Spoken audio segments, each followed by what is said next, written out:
Hey, Kelp here with Wild Curiosity. Today we're here at Shell Beach and we're getting curious about tide pools. So come down with us and let's see what we can find.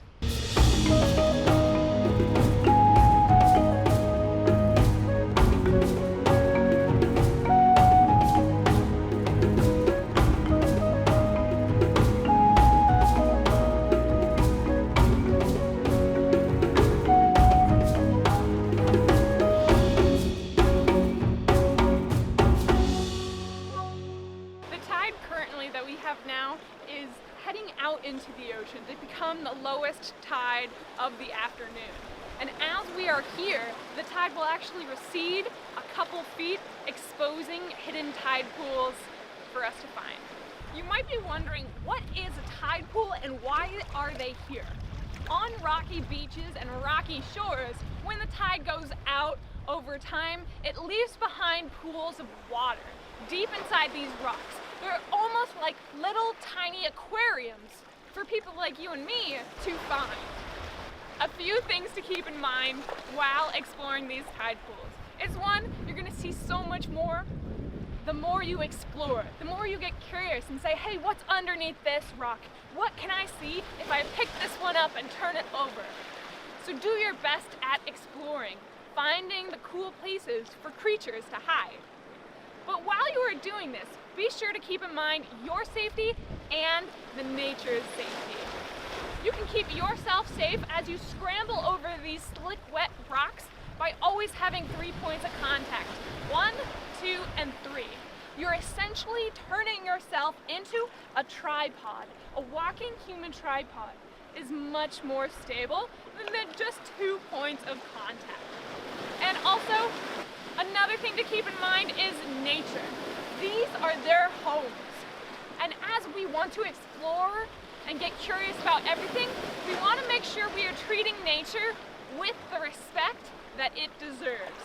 So one rule that I like to have is the hat rule. Please feel free to pick up items and get curious, but if an object or a creature is stuck to a rock, make sure that you're not prying it off. Creatures that you can pick up and hold should be as easy to pull off a rock as a hat is from a head. No more.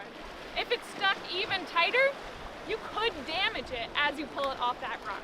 Amidst all this floating algae, we have some really awesome aggregating anemones. Hey, that's at times. I know. That's why I enunciated anemone. The aggregating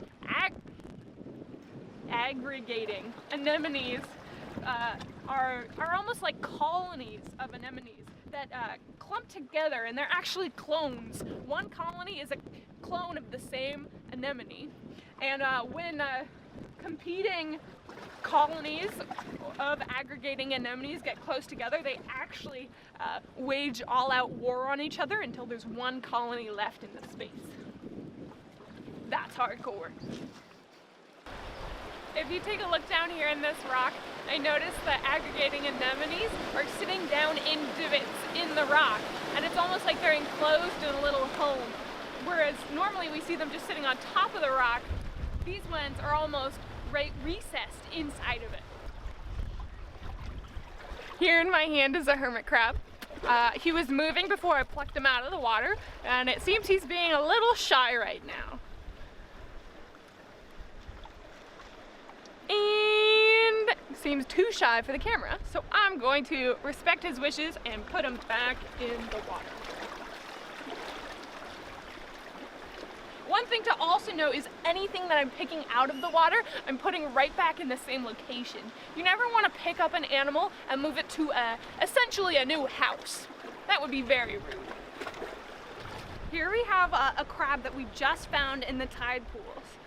He crawls rather fast, and I'll let you see that in a second. But we actually notice, if you flip over the crab, right here, this plate centrally located on the bottom of the crab, it can tell you the sex of the crab. This plate on the bottom can actually tell you whether it's a male crab or a female crab. The male crabs have narrow plates, and the females have wider plates to store the eggs. One thing you might notice if he starts walking in a second, is they walk side to side. Is they crawl to the left or the right as they move, and they actually have to move sort of diagonally. There you go. One thing that we do notice about this crab is the colors that you can see on its back. It's actually got a variety of different colors, and this sort of a color variety will help it camouflage within these rocks and these tide pools, helping it stay safe from predators like birds who actually would love to eat. What we're doing right now is we're releasing this crab back to where we found it. And as the water rushes in, he will find refuge and hiding space deep in these crevices. There he goes.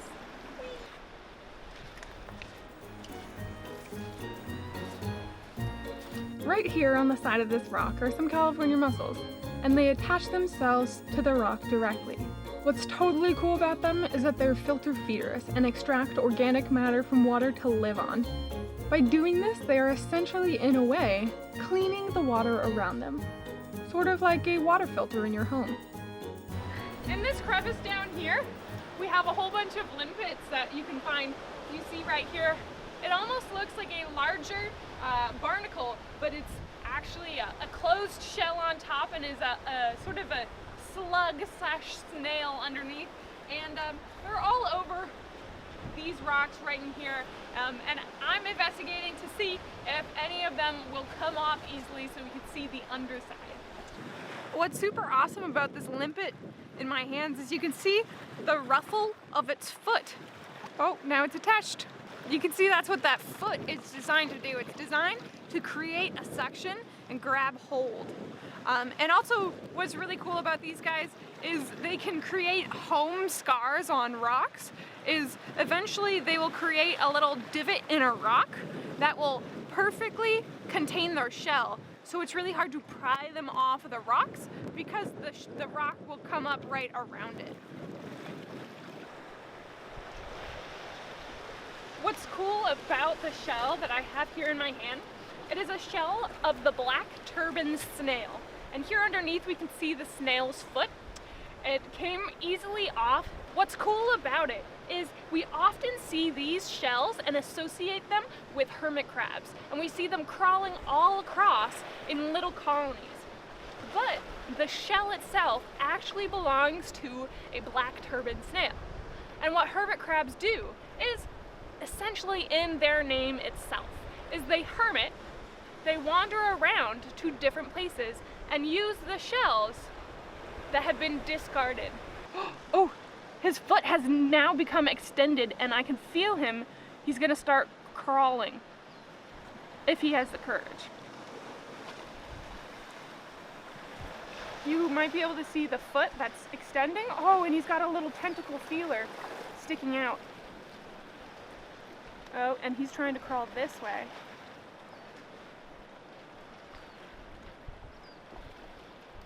Oh, here he comes again. Here you go.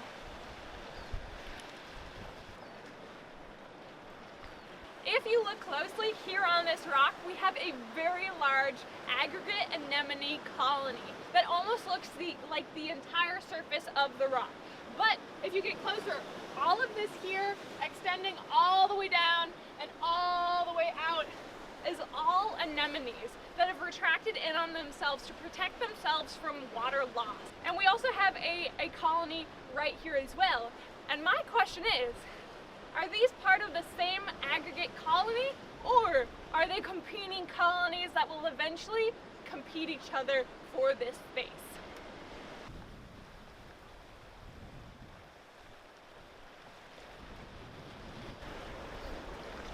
Here we have a singular anemone. It hasn't fully yet retracted to conserve its water, but just as the water recedes, we get to see the beautiful colors as it is extended from the water. Let's look. The ochre star we found here is what scientists call a keystone species. It is a good sign that the habitat is healthy, and we are happy to say that this was not the first we found on the beach today. Amidst the California mussels. Right in here we see some goose-necked barnacles. They're actually pretty cool. They have big long necks that attach them to the rocks, and the necks, as a fun fact, are used in culinary arts and are considered a delicacy. And some of these California mussels have the acorn barnacles on top, so it's like a creature living on a creature living on a rock. Rockception. Do you remember what these snails were called? And what wandering crustacean uses their discarded shells as a home? Think you know the answers? Comment below. What do you see here? Let's look closer. Do you see it now? It is a yellow shore crab, and as you can see, it has to walk sideways to move around.